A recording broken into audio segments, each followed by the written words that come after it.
বিশ্বায়নের এই যুগে তরুণদের সামাজিক যোগাযোগ মাধ্যমে অভ্যস্ততা দিন দিন বাড়ছে।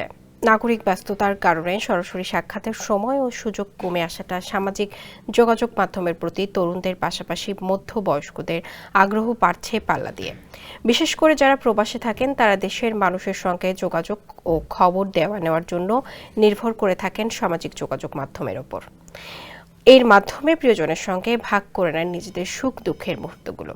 কিন্তু এই মুহূর্ত ভাগাভাগির মধ্যে কেউ কেউ নিজের অজান্তেই ডিজিটাল হ্যাকারদের হাতে তুলে দিচ্ছেন একান্ত ব্যক্তিগত তথ্য। মোহাম্মদ আনোয়ারের প্রতিবেদনে বিস্তারিত জানাচ্ছেন মোহাম্মদ শাহাবুদ্দিন মাহতাব। সাম্প্রতিক সময়ে সামাজিক যোগাযোগ মাধ্যমে ভ্রমণ বা দৈনন্দিন জীবনের মুহূর্তগুলো ভাগ করে নিতে হাই রেজলিউশনের ছবি বা ভিডিও পোস্ট করার প্রবণতা বাড়ছে। তবে সাইবার নিরাপত্তা বিশ্লেষকদের মতে এ ধরনের অভ্যাস খুলে দিতে পারে ডিজিটাল হুমকির দরজা।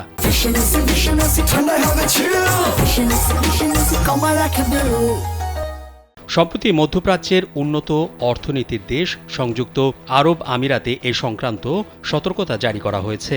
বলা হচ্ছে, ব্যবহারকারীদের পোস্ট করা বিভিন্ন হাই রেজলিউশনের ছবি ব্যবহার করে হ্যাকাররা ব্যাংক অ্যাকাউন্ট খুলছে, ইসিম জালিয়াতি করছে, এমনকি সন্ত্রাসে অর্থ যোগানের মতো গুরুতর অপরাধেও ব্যবহার করছে এসব তথ্য। সাইবার ইন্টেলিজেন্স কোম্পানি গ্রুপ আইইবির মধ্যপ্রাচ্য, তুরস্ক ও আফ্রিকার আঞ্চলিক পরিচালক এক সাক্ষাৎকারে জানান, ডিজিটাল পরিচয় চুরির জন্য মাত্র 2টি হাই রেজলিউশনের ছবি যথেষ্ট। এগুলোর মাধ্যমে ব্যবহারকারীর মুখাবয়ব শনাক্ত করা ও ফিঙ্গারপ্রিন্ট তৈরি করতে পারে হ্যাকাররা। এরপর সে তথ্য ব্যবহার করে নকল ডিজিটাল আইডি তৈরি করা সহ ইসিম চালু এবং ব্যাংক ও ক্রিপ্টোকারেন্সি অ্যাকাউন্ট খুলছে।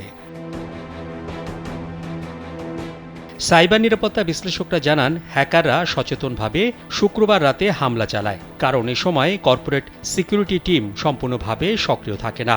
আর জিওফেসিং, লোকেশন ভিত্তিক কন্টেন্ট এবং ফিশিং লিঙ্ক ব্যবহার করে ব্যবহারকারীদের প্রতারিত করছে। হ্যাকাররা ভুয়া তথ্যের মাধ্যমে মোবাইল অপারেটরদের বিভ্রান্ত করে কোনো ব্যক্তির মোবাইল নম্বর অন্য সিমে স্থানান্তর করে।